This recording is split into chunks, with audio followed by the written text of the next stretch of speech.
Hey everybody, good evening. It's Bart Barber here. Our work on the committee on resolutions is pretty much done, and I'm chilling out by the pool while I'm listening to the kids splash around. I want to take a minute to talk to you about the one resolution that came out that had been declined by the committee. And by the way, I'm so thankful for our right to do that. And I sympathize with anybody who wants to bring their resolution out. I've had so many resolutions I've submitted that have been dumped by the resolutions committee. I've had more failed resolutions than Al Mohler has bow ties. And so I understand that feeling, and I appreciate anybody who they believe in their resolution and they want to bring it out. And the convention, obviously, we don't want to be soft on abortion, and I understand messengers wanting to do that. I want to take just a minute, though, to explain to you why, and this just comes from me. It doesn't come from the resolutions committee or anybody official. This is just kind of my own opinion and statement about why I wasn't in favor of bringing this resolution out, and why I'm not going to vote in favor of it tomorrow for whatever it's worth. I'm as pro-life as anybody can be. I don't believe in exceptions for rape and incest, actually, because those are people. And I've got a friend who was conceived in rape, who's a pastor, who serves great people, and I am just not going to say that the world would be better off without my friend.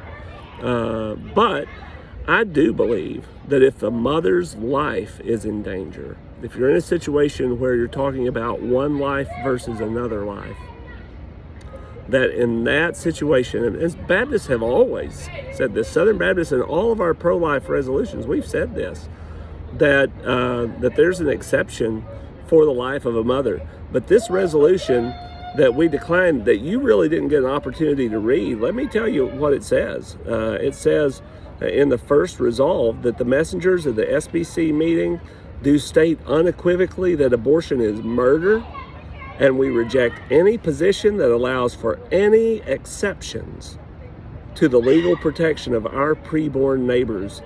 So let me tell you that means more even than you think it does. First of all, it means that there's no exception for the life of the mother. And secondly, it also means that when it talks about no exception for the legal protections, this is talking about charging mothers with murder for doing their for having abortions. And I think that abortion is murder, but I'm not sure that we ought to be charging people for murder as an ex post facto law who were doing something that was actually legal at the time. So anyway, also there's a call in here for us to repent of an incremental approach to ending abortion. And what that means is things like heartbeat laws or pain capable laws, anything that is any sort of a law that has reduced abortion.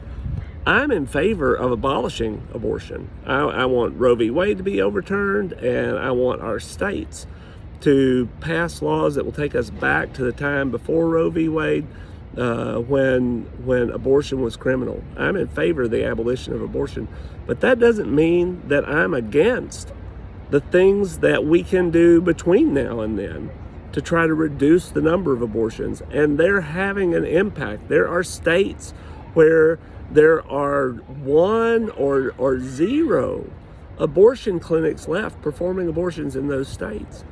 And we're continuing to see progress made in this incremental approach.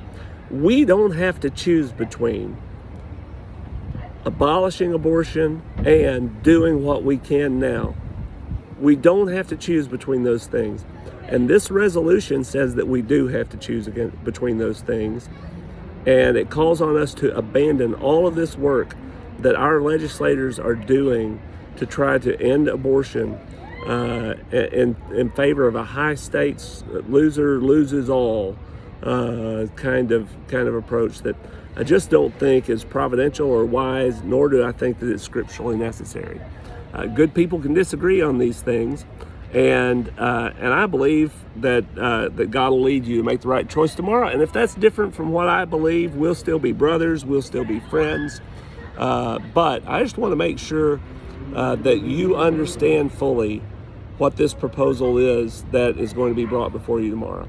God bless you. Have a great day. I realize this debate will be tomorrow, but sometimes I get on things early ahead of when I should. So I'm going ahead and bringing you my ideas tonight. Bye.